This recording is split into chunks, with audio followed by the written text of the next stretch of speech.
আপনারা শুনছেন countless tales, গল্প যেখানে অল্প নয়। হঠাৎ ছাদের মেঝেতে একটা কম্পন অনুভব করলাম আমি। আস্তে আস্তে যেন বাড়ছে সেই কম্পন, যেন অনেকগুলো পা একই সাথে একই ছন্দে প্যারেড প্যারেড করতে করতে এগিয়ে আসছে এদিকে। চাঁদের অল্প আলোয় আমাদের দুজনেরই চোখ গেল দরজার দিকে। আমি আর ওখানে বসে থাকতে পারলাম না, ছুটে নিচে চলে এলাম।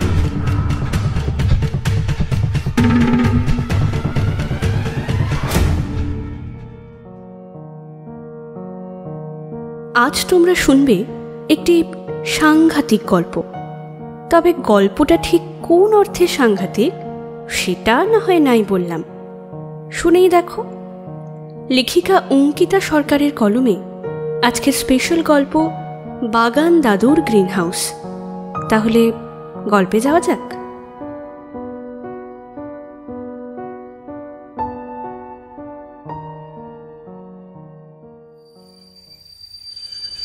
স্টেশন থেকে নেমে অটোতে করে সুমন্ত জেঠুর বাড়ি যেতে মিনিট 25 মতো সময় লাগে। পুরুলিয়া জেলার প্রত্যন্ত গ্রাম হাতিপোতায় একটা ছোট বাড়ি আর একটা নার্সারি নিয়ে থাকেন আমার সুমন্ত জেঠু। জেঠু কিন্তু আমার বাবার নিজের দাদা নন, আমার বাবার বড় পিসির দেওরের ছেলে সুমন্ত জেঠু। আমার নিঃসন্তান ঠাম্মা বড় পিসি জেঠুকে নিজের সন্তানের মতোই কোলে পিঠে বড় করেছিলেন। দেওর তার একপাল ছেলেমেয়ের মুখে গ্রাস জোটাতে যখন হিমশিম খেত, তখন বাবার পিসি আর পিসেমশাই নিজে থেকেই ওর দায়িত্ব নিতে চেয়েছিলেন। অভাবের সংসারে একটা হাতও কমল, এই ভেবেই নিশ্চিন্ত হয়েছিল সুমন্ত জেঠুর বাবা মা। ছেলেকে তাই কাছে না পাওয়ার শোক তাদের ছিল না। ছোটবেলায় যখনই পিসি ঠাম্মা আমাদের বাড়ি আসতেন, জেঠুকেও নাকি সাথে করে নিয়ে আসতেন। বলতে গেলে আমার বাবা কাকার সাথেই বড় হয়েছেন জেঠু। ছেলেবেলায় আমিও জেঠুকে কয়েকবার দেখেছি, খুব স্পষ্ট মনে নেই যদিও।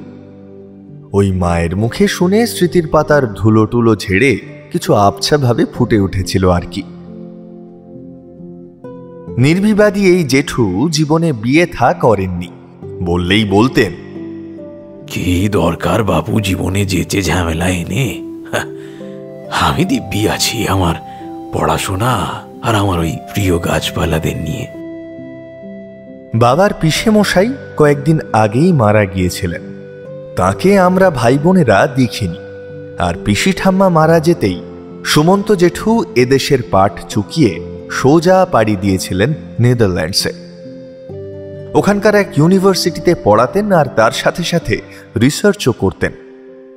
রিসার্চের বিষয়টাও বেশ অদ্ভুত। আমার খুড়তুতো বোন কোনি একবার বলেছিল আমায়, কিন্তু ওই যে গাছপালা নিয়ে আমার বেশি উৎসাহ না থাকায় ব্যাপারটা খুব মন দিয়ে শুনিনি কখনো। আর এতদিন পরে তো বেমালুম ভুলেই গিয়েছি। জেঠু এতগুলো বছর সেই নেদারল্যান্ডসেই ছিলেন। ইন্টারনেট আমাদের দেশে সহজলভ্য হওয়ার পর স্কাইপে ভিডিও কলে কথা হতো ওনার সাথে বাবাদের। জেঠুকে আবার দেখতে পাওয়ার আশা তাই এক প্রকার ছেড়েই দিয়েছিল বাবা আর কাকা। অনেক বছর কেটে গিয়েছে। হঠাৎই একদিন জেঠু জানালেন তিনি দেশে ফিরছেন। ওনার নিজের বাবা মা অনেক দিন আগেই মারা গিয়েছিল জেঠু নেদারল্যান্ডসে থাকার সময়ে। নিজের ভাই বোনেদের প্রতি তেমন টানও ছিল না কখনো। বাবা অনেকবার বলেছিল দেশে ফিরে আমাদের সাথেই থাকতে, কিন্তু স্বাভাবিকভাবেই জেঠু রাজি হয়নি। শেষমেশ হাতিপোতা গ্রামেই একটা বড় বাড়ি কিনে নিজের মতো একটা নার্সারি বানিয়ে রয়ে গেছেন। আমাদের অনেকবার জেঠু ডেকেছেন ওর ওখানে বেড়াতে যাওয়ার জন্য, কিন্তু বিভিন্ন কারণে প্ল্যান করেও বারবার ভেস্তে গেছে। জেঠুও তাই রাগ করে আমাদেরকে বলাও ছেড়ে দিয়েছেন।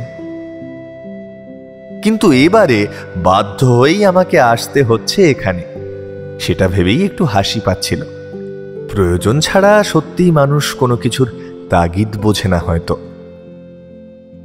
উচ্চ মাধ্যমিকের পর ওই গতানুগতিক ইঞ্জিনিয়ারিং বা অনার্স নিয়ে পড়ে ডক্টরেট করার ইচ্ছে বা ধৈর্য কোনোটাই আমার ছিল না। বই বা ল্যাপটপে মুখ গুঁজে ঘন্টার পর ঘন্টা বসে থাকার চেয়ে ফিল্ডে নেমে কাজ করা আমাকে অনেক বেশি টানত। তাই মাস কমিউনিকেশনে অনার্স নিয়ে ভর্তি হয়ে গেলাম কলকাতার এক প্রাইভেট কলেজে। বাড়িতে কেউ কখনো আমার ইচ্ছের বিরুদ্ধে জোর করে কিছু করাতে চায়নি। তাই গ্র্যাজুয়েশনের পর মাস্টার্স করে একটা নতুন ম্যাগাজিনে ইন্টার্নশিপ করতে ঢুকেছি সদ্য। ইন্টার্নশিপটা 6 মাসের, তবে ভালো স্টোরি এনে দিতে পারলে ইনক্রিমেন্টের সাথে চাকরি পার্মানেন্ট। আমাদের এই মাসের ইস্যুর বিষয় হচ্ছে প্ল্যান্ট ভার্সেস হিউম্যান বিং, অর্থাৎ গাছেদের কাছে আমরা মানুষেরা যে কতটা শত্রুসুলভ হয়ে উঠেছি সেই ব্যাপারে বিশদে কিছু লেখালেখি ও আর্টিকেল বেরোবে এবারের সংখ্যায়। এখনো অবধি ম্যাগাজিনটা ইংরেজিতেই বেরোয়, তবে খুব শিগগিরই আমরা আরও অন্যান্য ভাষায় একে প্রকাশ করার কথা ভাবছি। যাই হোক, আমায় এই প্ল্যান্ট ভার্সেস হিউম্যান বিং বিষয়ের উপর একটা প্রতিবেদন লিখতে হবে। এমন একটা প্রতিবেদন যা সব বয়সের মানুষের দৃষ্টি আকর্ষণের ক্ষমতা রাখবে। ওই গতানুগতিক গাছের গুরুত্ব বা তাদের ক্রমহ্রাসমান সংখ্যা আমাদের জীবনে কি কি প্রভাব ফেলতে পারে এসব নয়, একটু অন্যরকম কিছু, নতুন কিছু। কিন্তু গাছ নিয়ে নতুন কি খুঁজব এমনটা ভাবতে ভাবতেই বিদ্যুৎ চমকের মতোই জেঠুর কথা মাথায় এসেছিল। নেট ঘেটে কোনো কিছু খুঁজে প্রতিবেদন লেখার চেয়ে জেঠুর থেকে সাম্প্রতিক কোনো রিসার্চের বিষয় তুলে ধরতে পারলেই ব্যাপারটা আরও চিত্তাকর্ষক হবে। তাই সেই রাতেই ফোন করে জেঠুকে বলেছিলাম এই প্রতিবেদনের জন্য জেঠুর একটা ইন্টারভিউ চাই, আর নেদারল্যান্ডস ফেরত বিজ্ঞানীর সাক্ষাৎকার আমাদের ম্যাগাজিনের বিক্রি যে হু হু করে বাড়িয়ে দেবে সে কথা বলাই বাহুল্য। আমার সব কথা শুনে জেঠু বলেছিলেন, বেশ তো, চলে আয় বেটা, এমনিতে তো এখানে পা পড়তো না তোদের, না হয় কাজের জন্যই গেলি। হাতিপোতা ছবির মতো সুন্দর গ্রাম। পুরুলিয়া স্টেশন থেকে ট্রেকারে করে ঘন্টা দেড়েক লাগে জেঠুর বাড়ি পৌঁছতে। পথের ধুলো উড়িয়ে দুপাশে সবুজ ধান ক্ষেতকে পিছনে ফেলে নীল আকাশকে সাথে নিয়ে আমি এগোতে লাগলাম জেঠুর বাড়ির উদ্দেশ্যে। এখন বসন্তকাল, হিসেব মতো আবহাওয়া এখন মনোরম হওয়ার কথা, কিন্তু পুরুলিয়াতে এখনো চামড়া পোড়ানো গরম। ক্ষণে ক্ষণেই শুকনো হাওয়া পাক দিয়ে উঠছে মাটি থেকে, গা হাত পায়ের জল একেবারে শুষে নিচ্ছে যেন। আমি ভোরবেলায় ট্রেনে উঠেছিলাম। মা কিছু খাবার দাবার করে দিয়েছিল, সেগুলো ট্রেনেই শেষ হয়ে গিয়েছে। এখন বেশ খিদে খিদে পাচ্ছে। জলের বোতলের জলও তলানিতে। ব্যাগে কিছু শুকনো খাবার আছে বটে, কিন্তু সেটাই নোংরা শরীরে খেতে ইচ্ছে করল না। তবে জেঠুর কিন্তু এখানে বেশ পরিচিতি আছে। স্টেশনে নেমে সুমন্ত সমাদ্দারের নাম বলতে প্রথমে কয়েকজন ঠোঁট উল্টে চেনে না বলতে আমি একটু বিপাকেই পড়ে গিয়েছিলাম। জেঠুকেও ফোনে পাচ্ছিলাম না, তাই চিন্তা বাড়ছিল। কিন্তু তখনই এক ট্রেকারের ড্রাইভার এসে আমাকে বলল, ও দাদা, আপনি কি বাগান দাদুর বাড়ি যাবেন? বাগান দাদু নামটা শুনে খটকা লাগলেও মনে হলো হয়তো জেঠুকে এখানকার লোকজন ওই নামেই ডাকে। কথায় কথায় জেঠু তো প্রায়ই বলতো, চা একখানা বাগান করেছি না, এলে দেখতে পেতি তোরা। হয়তো সেই থেকেই জেঠুর এই নাম। ট্রেকারে বসার কিছুক্ষণ পরেই জেঠু ফোন করেছিল। আমার মুখে বাগান দাদু নামটা শুনে হো হো করে হেসে বলেছিল,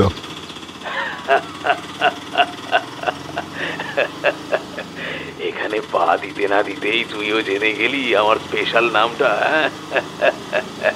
হ্যাঁ, এরা আমাকে ওই নামেই ডাকে রে। বাগান দাদু নামটা কিন্তু বেশ ইন্টারেস্টিং। সুমন্ত জেঠুর না জানি কত বড় বাগান আছে। এবার তো সেই বাগান দেখার জন্য আমারও দারুণ কৌতূহল হচ্ছে। সুমন্ত জেঠুর বাড়ির সামনে ট্রেকার যখন আমাকে নামিয়ে দিল, তখন সবে সন্ধে ঘনাতে শুরু করেছে। একটা ধুতি পরা লোক খালি গায়ে দেখলাম বাড়ির সামনে দাঁড়িয়ে আছে। আন্দাজ করলাম এটাই গণেশ দাদা। ইনি জেঠুর কম্বাইন হ্যান্ড, ডান হাত বা আর যা যা কিছু সমার্থক শব্দ আছে সব। 5 মিনিট আগে জেঠু আমাকে ফোন করে বলে দিয়েছিল যে ও দাঁড়িয়ে থাকবে। ট্রেকার থেকে নেমে হাত ব্যাগটা রাস্তাতেই নামিয়ে রেখে কোমরটা সোজা করে নিলাম। 1.25 ঘন্টা টানা ওই একটুখানি রুমালের মতো জায়গায় একভাবে বসে থেকে থেকে কোমরটা একেবারে অসাড় হয়ে গেছে। ব্যাগটা রাস্তার উপর নামিয়ে রাখতে না রাখতেই গণেশ দাদা এই যা বলে ছুটে এলো। এমন ভাবে তেড়ে এলো যে আমি ভাবলাম পেছনে বোধহয় কোনো ষাঁড় তেড়ে আসছে কিংবা কোনো পাগলা কুকুর কামড়াতে আসছে।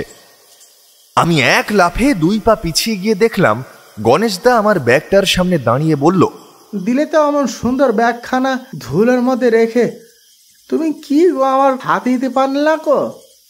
বেজার মুখ করেই গণেশদা ব্যাগটা তুলে নিয়ে ঝেড়ে ঝুড়ে কাঁধে তুলে নিয়ে বলল, এসো এসো এসো এসো আমার সাথে, আমার নাম গণেশ, আমি তোমার জেঠুর। রান্না করো, বাসন মাজো, জামা কাপড় কাচো, আবার ল্যাবেও সাহায্য করো, ঠিক যেন প্রফেসর শঙ্কুর প্রহ্লাদ। গণেশদার মুখের কথা কেড়ে নিয়ে বললাম আমি। কিন্তু এই প্রহ্লাদ উপমাটা যে ঠিক ওর বোধগম্য হয়নি সেটা বুঝলাম ওর পরের কথায়। কি কন্যাদ, এটা কি কোনো গালাগাল নাকি গো? আমি তাড়াতাড়ি করে বলে উঠলাম, আরে না না, গালাগাল কেন হবে? আর তোমাকেই বা আমি গালাগাল দেব কেন হঠাৎ করে? প্রহ্লাদ হলো, ছাড়ো ছাড়ো, বাদ দাও, বরং তুমি আমাকে বলো এই বাগানের কি শেষ নেই নাকি? প্রফেসর শঙ্কু আর প্রহ্লাদের লম্বা কাহিনী শোনানোর মতো ধৈর্য আমার ছিল না। তবে তার চেয়েও বড় কথা, জেঠুর এই নেভার এন্ডিং বাগানটা আমার সমস্ত মনোযোগ আকর্ষণ করে নিয়েছিল ততক্ষণে। গত প্রায় 3-4 মিনিট ধরে হেঁটে যাচ্ছি, কিন্তু বাগান এখনো শেষ হলো না। আমার কথা শুনে গণেশদা মুখে কেমন একটা শব্দ করে হেসে বলল, এই তো সবে শুরু গো দাদা বাবু, এখনো তো অর্ধেক পথ আসনি, এর মধ্যে হাতি গেলে। গণেশদার কথা শুনে আমি তাজ্জব হয়ে গেলাম। বলে কি, এখনো অর্ধেক পথ আসেনি? কত বড় বাগান জেঠুর! এই বাগানে না জানি কত গাছ আছে।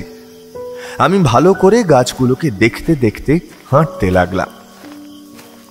যদিও এখন পুরোপুরি সন্ধে নেমে এসেছে, কিন্তু বাগানের মধ্যে মধ্যে গাছের গায়ে একটা করে হ্যাজাক বাতি একটা নির্দিষ্ট দূরত্ব পর পর লাগানো রয়েছে। তারই আলোয় আম, জাম, কাঁঠাল, অমলতাস এইসব চিরপরিচিত গাছগুলোকে চিনতে পারলাম। কিন্তু বেশিরভাগ গাছই আমার অজানা। সে ঠিক আছে, সেটা কোনো ব্যাপার না, থাকবো তো কদিন এখানে, জেঠুর থেকে ঠিক জেনে নেব। আরো মিনিট 3 হাঁটার পর বাগান শেষ হলো। একটা ছোট্ট ছিমছাম একতলা বাড়ির সামনে এসে দাঁড়ালাম দুজনে। বাইরে বারান্দায় একটা সবুজ আলো জ্বলছে, চারপাশটা যেন আরো অন্ধকার হয়ে আছে। গ্রিল খোলার শব্দ পেয়েই ভিতর থেকে জেঠু বেরিয়ে এলো। সবুজ রঙের পাঞ্জাবি, সঙ্গে সাদা রঙের পাজামা পরা। জেঠুকে দেখে চিনতে আমার বেশি সময় লাগেনি। সেই একই রকম দেখতে, শুধু মাথার চুলগুলো সাদা হয়ে গেছে। আমি পায়ে হাত দিয়ে প্রণাম করতে যেতেই আমার হাত দুটো ধরে বুকে জড়িয়ে ধরল জেঠু। বেশ কিছুক্ষণ বাড়ির সবার কথা, আমার ছোটবেলার কথা হতে লাগলো।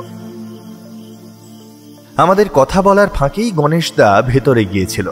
এবার ফিরে এসে বলল, বাবু, সানের ঘরে তোমার জন্য জল দিয়েছি, পাতকো ঠান্ডা জল। হাত মুখ ধুয়ে এসে আবার চা মুড়ি খেতে খেতে গল্প করবে খান। চলো চলো। গণেশদার মুখে দাদাবাবু ডাকটা শুনতে আমার কেমন একটা অস্বস্তি হচ্ছিল। গণেশদা আমার চেয়ে হয়তো 8-10 বছরের বড় হবে। আমি হেসে বললাম, গণেশদা, আমার নাম নীলার্ক। তুমি ওই আগেরকার দিনের মতো আমাকে দাদাবাবু না ডেকে নীল বা অর্ক বলেই ডেকো। গণেশদা দেখলাম আপত্তি করল না, হেসে ভেতরে নিয়ে গেল আমায়। জেঠুর বাড়িটা ছিমছাম সুন্দর। জায়গার জিনিস এমন সুন্দর করে জায়গায় গুছিয়ে রাখা যে দেখলে বোঝাই যাবে না এই বাড়িতে কোনো নারী স্পর্শ নেই। আর আমাদের বাড়িতে একদিন মা বা কাকিমা না থাকলে বাড়িটা পুরো এলোমেলো হয়ে থাকে। আসলে সবটাই হচ্ছে অভ্যেস। জেঠু তো বরাবরই একা থেকেছে, তাই সবটাই অভ্যেস হয়ে গেছে। রাতে খাওয়া দাওয়ার পর আমি নিজের ঘরে চলে এলাম। যে ঘরটায় আমায় থাকতে দিয়েছে সেটা বাড়ির মাঝখানে। ঘরের জানলা খুললে বাগান দেখা যায় না।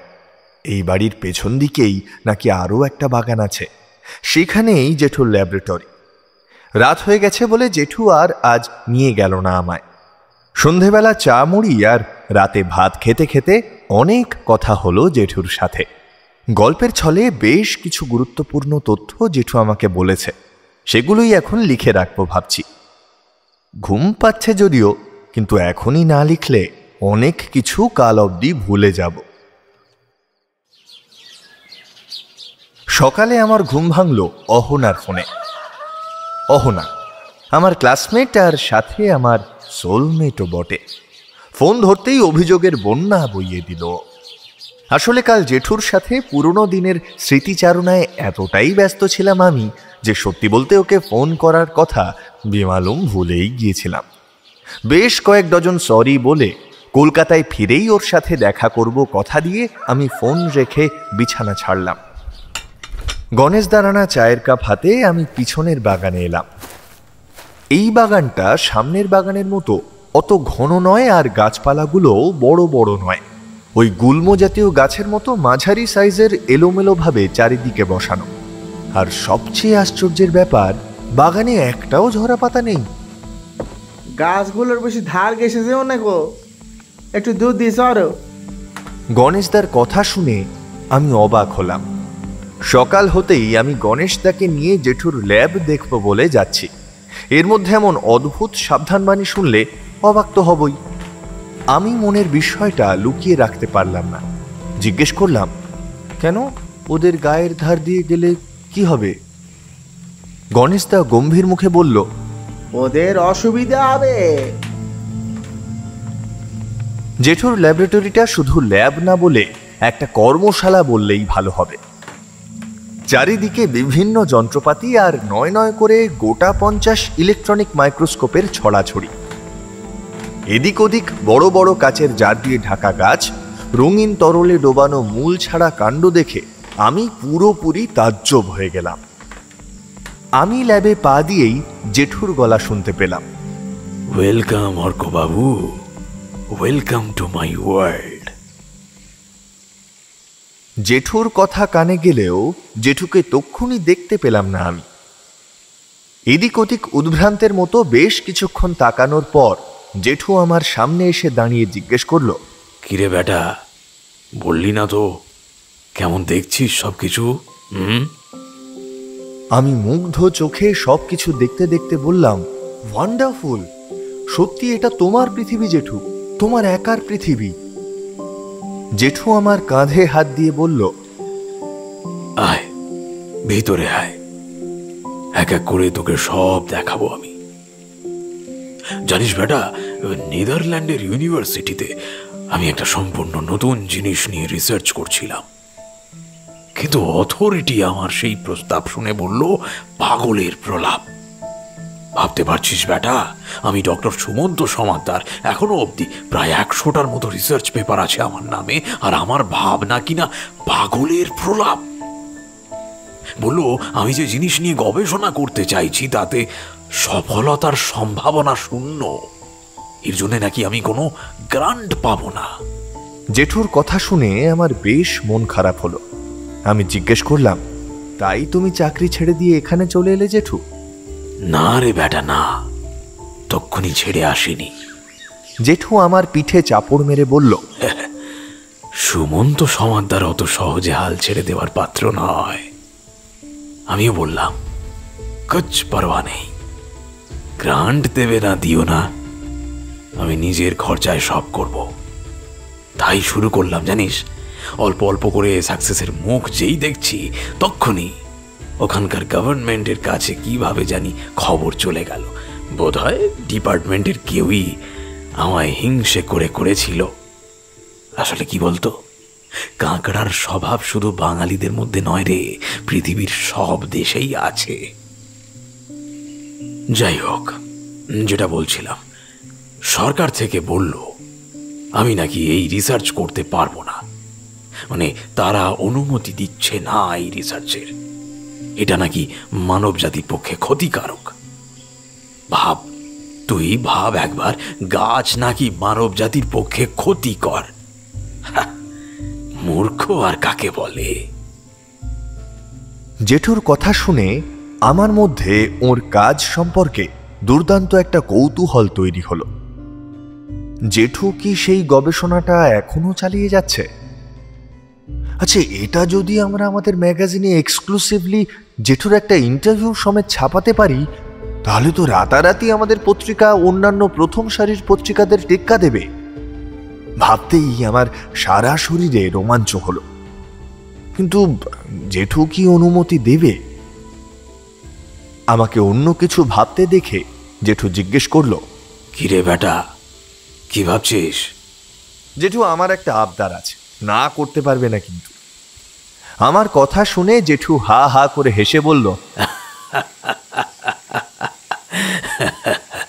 আমি জানি তুই কি বলবি। আরে সেজন্যই তো তোকে এখানে ডাকা। আমি তোকে সব দেখাবো, যা এতদিন কাউকে বলিনি, সব। কিন্তু তার আগে তোকে কয়েকটা প্রশ্নের উত্তর দিতে হবে। কি প্রশ্ন? আচ্ছা বলো দেখি, উত্তর দিতে পারি কিনা। বলতো, এখন পৃথিবীর জনসংখ্যা কত? পৃথিবীর জনসংখ্যা ওই তো 7.95 বিলিয়ন। আর গাছের সংখ্যা কত? ওই তো পৃথিবীর প্রায় 30%, মানে 4 বিলিয়ন হেক্টর জুড়ে জঙ্গল আছে। আরে বাস, তোর জেনারেল নলেজ তো দারুণ। জেঠুর প্রশংসায় আমি লজ্জা পেয়ে বললাম, না না, সেরম কিছু না। আসলে এই লেখাটা লেখার আগে ইন্টারনেট থেকে একটু রিসার্চ করে নিয়েছিলাম, নাহলে আমি। জেঠু অবশ্য আমার কথা কানে নিল না, হঠাৎ করেই গম্ভীর হয়ে বলল, কিন্তু জানিস কি, এই সংখ্যাটা দিনের পর দিন কমছে। আজ থেকে 10 বছর আগেও যেসব গাছের অস্তিত্ব ছিল, আজ তারা বিলুপ্তির পথে।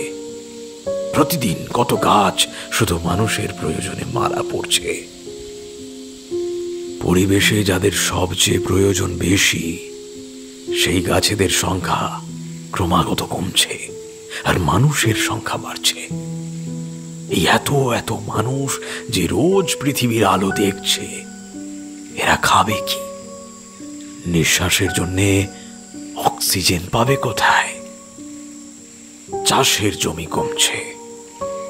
বড় বড় রাস্তা তৈরির জন্য, থাকার ঘর তৈরির জন্য কারা মারা পড়বে? না এই উদ্ভিদকুল। গাছ কেটে কাগজ তৈরি করে সেই কাগজে আবার লিখবে গাছ বাঁচাও। গাছ কাটার ফলে কত শত ফুড চেইন নষ্ট হয়েছে, কত পাখি রেড ডাটা বুকে জায়গা পেয়েছে শুধু এই স্বার্থপর মানুষের জন্য। আর তাও আমাকে মানুষের কল্যাণের কথা ভাবতে হবে। জেঠু কথা বলতে বলতে সত্যি উত্তেজিত হয়ে পড়ছে দেখলাম। কাল রাতে জেঠু আমাকে বিভিন্ন ধরনের গাছের কথা বলেছে। পৃথিবীর সবচেয়ে বড় পাতাযুক্ত জলজ উদ্ভিদ, বিভিন্ন ধরনের অর্কিড থেকে শুরু করে পোকামাকড় খাওয়া গাছ, অন্য গাছ থেকে নিজের বেঁচে থাকার রসদ জোগাড় করা গাছ পর্যন্ত, অর্থাৎ পরজীবী উদ্ভিদ। স্কুলে ছোটবেলায় এগুলো সম্পর্কে বেশ ভালোই পড়াশোনা করেছি। তবে বেশ কয়েকটা গাছের কথা বলছে জেঠু, যেগুলো এখন আর পৃথিবীতে বেশি সংখ্যায় নেই। আজ আবার জেঠু সম্পূর্ণ অন্য বিষয়ে কথা বলছে। মনে মনে আমি জেঠুর সেই যুগান্তকারী আবিষ্কারটা দেখার জন্য মুখিয়ে আছি, কিন্তু কথার মাঝখানে এই ব্যাপারটা নিয়ে কথা তোলা নিতান্তই অভদ্রতা হবে বলে চুপ করে আছি। জেঠু যখন বলবে বলেছে, তখন নিশ্চয়ই বলবে। যাক, অনেক বকবক করলাম। এসব নিরস কথাবার্তা শুনতে তোর আর ভালো লাগছে না, আমি বুঝতে পারছি। যা যা, ভেতরে গিয়ে কিছু খেয়ে নে, তারপর সামনের বাগানটা ঘুরে দেখিস না হয়, কেমন? আমি হেসে বললাম, তাহলে পিছনের বাগানটা কখন দেখবো জেঠু? বিকেলে সূর্য ডোবার ঠিক আগে তোকে এমন একটা জিনিস দেখাবো যে তুই একেবারে তাজ্জব হয়ে যাবি। আমি আর কথা না বাড়িয়ে বেরিয়ে এলাম। আসবার সময় বেশ কৌতূহল নিয়ে তাকালাম ওই গাছগুলোর দিকে। গণেশদা এদের কাছে যেতে বারণ করলো কেন? এগুলো কি খুব বিষাক্ত গাছ? আমার গাটা কেমন শিরশির করে উঠল। গাছগুলো ঠিক কেমন যেন, মানে এই মাঝারি উচ্চতার গাছগুলোতে পাতার সংখ্যা খুবই কম। উপরের দিকে পাতাগুলো একটু ঘন সন্নিবিষ্ট হয়ে থাকলেও যত নিচের দিকে নেমেছে পাতার সংখ্যা তত কমেছে, আর সাইজও ছোট হয়েছে। সবচেয়ে আশ্চর্যের ব্যাপার, গাছগুলোর দুই পাশে সমান উচ্চতায় দুটো শাখা ছাড়া আর কোনো শাখাই নেই। এমন অদ্ভুত গাছ আমি এই প্রথম দেখছি।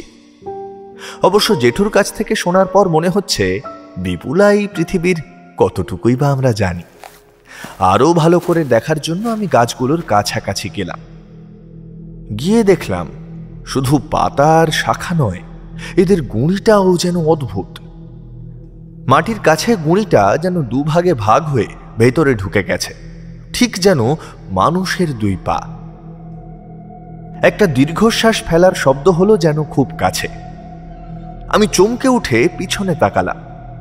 যত দূর চোখ যায় শুধু আমি আর এই গাছের সারি, আর কেউ তো কোথাও নেই। তাহলে ওরকম করে দীর্ঘশ্বাস ফেললো কে? এই গাছগুলো নাকি? দোষ, কি সব আবল তাবল ভাবছি, কিন্তু শ্বাসের শব্দ আমি স্পষ্ট শুনেছি, আর সেটা এই গাছগুলোর দিক থেকেই এসেছে। অনেক চেষ্টা করেই ভাবনাটাকে আর আমল দিলাম না। নিজেকে একটা ধমক দিয়ে ওই জায়গা ছেড়ে চলে এলাম আমি। সকালের জলখাবার খেয়ে ক্যামেরাটা নিয়ে বেরিয়ে পড়লাম বাগানে। আম গাছের সংখ্যাই বেশি, প্রত্যেকটা গাছে মুকুল ধরেছে। গন্ধে গোটা বাগান ম ম করছে। কত পাখির কিচিরমিচির শুনতে পাচ্ছি। একটা মৌচাকও দেখতে পেলাম বেশ বড়। সাথে সাথে সেটা ক্যামেরা বন্দি করে ফেললাম। কাঁঠাল গাছগুলোয় এঁচড় এসেছে ছোট ছোট। ঘুরে ঘুরে বাগানটা দেখতে গিয়ে মনটা ভালো হয়ে গেল আমার। আর তক্ষুনি আমার চোখে পার্থক্যটা ধরা পড়ল। এত পাখি এই বাগানে, কিন্তু কই পেছনের বাগানে তো একটাও পাখির ডাক শুনলাম না। ভেবেছিলাম দুপুরে খাওয়ার আগে আরও একবার পেছনের বাগানটা ঘুরে আসব, কিন্তু সে সুযোগ আর হলো না। তার আগেই গণেশদা হাঁক ডাক করে স্নান করতে পাঠিয়ে দিল। এসে দেখলাম জেঠু আমার আগেই আসন পিড়ি হয়ে বসে আমার অপেক্ষা করছে। গণেশদা একটা ছোট বাটিতে করে ঘি নিয়ে এলে জেঠু বলল, কিরে গনসা, ওদের সব খেতে টেতে দিয়েছিস তো? হ্যাঁ দিয়েছি। এ কাজে কি আমার কখনো একটু একটু ভুল চুক হয়েছে কেউ? গণেশদা ঘি দিয়ে চলে গেল, কিন্তু আমার মনে একটা প্রশ্ন খচখচ করতে লাগলো। এই বাড়িতে তো আমরা তিনজন ছাড়া আর কেউ নেই, তবে জেঠু কাকে খেতে দেওয়ার কথা বলল? মনের প্রশ্নটা মুখে উচ্চারণ করতেই জেঠু ভাতের থালা থেকে চোখ না সরিয়েই বলল, কটা অনাথ গরিব ঘরের ছেলে পুলেকে এনে রেখেছি বুঝলি। ওরা এখানে থাকে, খায়, আর আমার রিসার্চে সাহায্য করে। বলো কি? কই একটা বাচ্চাকেও তো দেখলাম না, গলার আওয়াজ অবধি পেলাম না। কোথায় তারা? এত শান্ত। আমার প্রশ্নের উত্তরে জেঠু ঠিক তেমন ভাবেই বলল, বিকেলে সব জানতে পারবি রে বাবা। দুপুরে আমি ঘুমাই না, এমনিও অফিস থাকে, আর তাছাড়া রবিবার দুপুরগুলো অহনার সাথে বেরোনো থাকে বলে আর ঘুম হয় না। আজকেও খাওয়া দাওয়ার পর লেখার কাজটা সেরে নিয়ে ছাদে উঠে অহনার সাথে কথা বলছিলাম। এই প্রথম একটা রবিবার আমি অহনার সাথে নেই। ওর গলার স্বরে মন খারাপ স্পষ্ট। আমি ওকে বোঝাচ্ছিলাম। বিকেল গড়িয়ে সন্ধে নামছে। এদিক থেকে পেছনের বাগানটা ভালো করে দেখা যায়, কিন্তু একটা অদ্ভুত জিনিস চোখে পড়ল আমার। পেছনের বাগানের গাছগুলো যেন নড়ে উঠল। না, হাওয়ায় নয়, ওরা যেন স্থান পরিবর্তন করল। হ্যাঁ, আমি স্পষ্ট দেখেছি, আমার দেখায় কোনো ভুল নেই। আমি ফোনটা রেখে দিলাম। ছাদের আলসে ভর দিয়ে আমি নিচে ঝুঁকে দেখলাম, আর অবাক হয়ে দেখলাম গাছগুলো সব উঠে আসছে। হ্যাঁ, উঠে আসছে মাটি ছেড়ে, দুই পায়ে ভর দিয়ে দাঁড়াচ্ছে। ওদের মুখ নেই, কিন্তু দুই পাশে মেলে রাখা শাখাগুলো হাতের মতো হচ্ছে। পাতা বলে যেগুলোকে দেখেছিলাম সকালে, সেগুলো গুটিয়ে যাচ্ছে আস্তে আস্তে। একটা আর্ত চিৎকার করে পিছিয়ে এলাম আমি। আর তখনই জেঠু ছাদে এসে বলল, অর্ক, বিকেল হয়ে গেছে, দেখবি না আমার রিসার্চ? কখন থেকে খুঁজছি আমি তোকে। আমি ছাদের দিকে আঙুল দেখিয়ে সবটা বলার চেষ্টা করলাম, কিন্তু আমার কথা জড়িয়ে গেল। মুখ থেকে গোঁ গোঁ শব্দ ছাড়া আর কিছুই উচ্চারণ করতে পারলাম না আমি।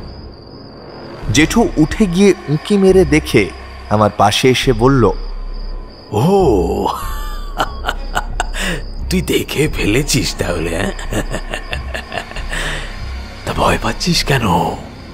ওটাই তো আমার রিসার্চ। পৃথিবীতে জনপ্রতি একটা গাছও বরাদ্দ নেই। কোথা থেকে মিটবে মানুষের এত এত চাহিদা? হ্যাঁ, আমি তাই মানুষকেই গাছ বানাবার চেষ্টা করছি, বুঝলি? ওদের স্বনির্ভর হওয়ার সাথে সাথে পরোপকারী তৈরি করছি। জানিস, ওরা অক্সিজেন আর খাবারের জন্য কারোর উপর নির্ভরশীল নয়, কারোর উপর নয়। এমনকি নিজেদের ব্যবহার করার পরেও বাতাসে কিছুটা অক্সিজেন দিতে পারে ওরা। শুধু গাছেদের মতো ফুল বা ফল হয় না। আর সূর্যের আলো পড়ে এলে ওরা আবার স্বাভাবিক রূপে ফিরে আসে। আমি ভয় ভয় বললাম, তুমি এসব কি বলছো জেঠু? মানুষ কি কখনো গাছ হতে পারে? দুজনের শারীরিক গঠন, এমনকি সেল স্ট্রাকচার অবধি আলাদা। বেসিক সেল স্ট্রাকচার পরিবর্তন করে যায় রে, যায়, সব যায়। এটা নিয়েই তো এত বছর রিসার্চ করেছি আমি। অবশেষে যখন সাফল্যের মুখ দেখলাম, তখনই আমায়, তুই বল অর্ক, এতে মানব জাতির ক্ষতি কোথায় হলো? হ্যাঁ, এতে তো সমস্ত প্রাণীকুলের ভালো হলো, তাই না? বল, হ্যাঁ, তাই না? অন্ধকার নেমে আসছে। আমি উঠে দাঁড়ানোর চেষ্টা করে বললাম, কিছু ভালো হলো না জেঠু। ওই বাচ্চাগুলোর শৈশব তোমার রিসার্চের জন্য নষ্ট হয়ে গেল। ওদের মধ্যে কোনো প্রাণ নেই যেন। জেঠু, এটা অন্যায়। এইভাবে মানুষকে তার ইচ্ছার বিরুদ্ধে। কোনটা অন্যায়? জেঠু হঠাৎ করেই জ্বলে উঠল। কোনটা অন্যায়? খেতে পেত না, বস্তিতে থাকতো, আমি এখানে তুলে এনেছি। শুধু জলটুকু দিলেই ওরা নিজেদের খাবার তৈরি করে নিতে পারে। ওদের শরীরের কোষগুলো আস্তে আস্তে প্রোক্যারিওটিক কোষে পরিণত হচ্ছে। জাইলেম ফ্লোয়েম তৈরি হয়ে গেলেই ওরা পুরোপুরি বৃক্ষে পরিণত হবে। ভাবতে পারছিস? তুই ভাবতে পারছিস অর্ক? সারা পৃথিবীতে আমার নাম ছড়িয়ে পড়বে। সবাই আমাকে। আমার মাথা ধরে এলো। কি নিষ্ঠুর এই লোকটা! নিজের স্বার্থে, নিজের নামের জন্য কতগুলো ছোট ছোট শিশুকে। আমি আর ভাবতে পারলাম না। হঠাৎ ছাদের মেঝেতে একটা কম্পন অনুভব করলাম আমি। আস্তে আস্তে যেন বাড়ছে সেই কম্পন, যেন অনেকগুলো পা একই সাথে একই ছন্দে প্যারেড প্যারেড করতে করতে এগিয়ে আসছে এদিকে। চাঁদের অল্প আলোয় আমাদের দুজনেরই চোখ গেল দরজার দিকে। দেখলাম ভাবলেশহীন মুখে একজন কিশোর উঠে এলো। ছাদের এক কোণে গিয়ে হাঁটু মুড়ে বসে পড়ল। তারপর আরো একজন, তারপর আরো একজন। কি অভিব্যক্তিহীন ওদের চলা! আমি আর ওখানে বসে থাকতে পারলাম না, ছুটে নিচে চলে এলাম।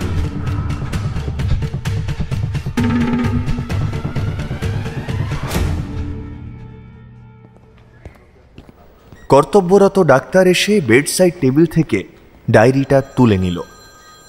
প্রথম পাতায় বড় করে লেখা নীলার কোষেন। পাতা উল্টে শেষের 3-4টে পাতা খুলে পড়লেন। সেই একই লেখা গোটা ডায়েরি জুড়েই। একই গল্প দিয়ে ভরিয়েছে আগের দুটো ডায়েরিও। মানুষের গাছ হয়ে যাওয়ার এক অসম্ভব কাহিনী। ছেলেটাকে ছোটবেলা থেকেই চেনেন ডক্টর মানব পল।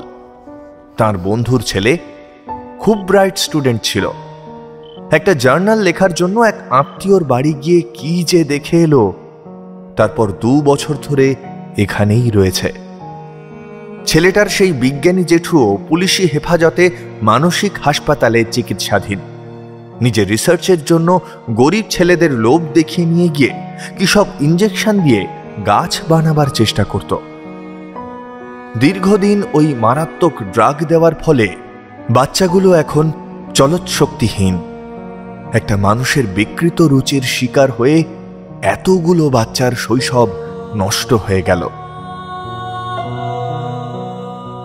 নীলার্ক এখন ঘুমোচ্ছে। বাইরে অপেক্ষারত ওর বাড়ির লোককে কোনো ভালো খবর শোনাতে পারলেন না। গাছের প্রতি ওর একটা ভয় তৈরি হয়ে গিয়েছে। বিজ্ঞানের ভাষায় একে বলে বোটানোফোবিয়া। মাঝে মাঝেই স্বপ্ন দেখে ছেলেটা। কতগুলো মাঝারি মাপের গাছ 2 হাত ছড়িয়ে এগিয়ে আসছে ওর দিকে। এতদিন ধরে চেষ্টা করছেন ডক্টর পাল, কিন্তু ছেলেটা তাকে হারিয়েই দেবে মনে হয়। একটা দীর্ঘশ্বাস ফেলে লম্বা করিডোর ধরে এগিয়ে গেলেন তিনি। এতক্ষণ তোমরা শুনলে লেখিকা অঙ্কিতা সরকারের কলমে সাংঘাতিক একটা গল্প, বাগান দাদুর গ্রিন হাউস। গল্প পাঠে অর্থাৎ নীলার্কর চরিত্রে শঙ্খ, নীলার্কর জেঠু অর্থাৎ বাগান দাদুর চরিত্রে ছিল বিভা ক্যাফে থেকে কৌশিক, ট্রেকারের ড্রাইভারের চরিত্রে সুশ্রীক, গণেশ তার চরিত্রে অরুণাভ, গল্পের সূত্রধার ছিলাম আমি সায়নী, পোস্টার ডিজাইন, আবহ ও সমগ্র পরিচালনায় টিম কাউন্টলেস টেলস।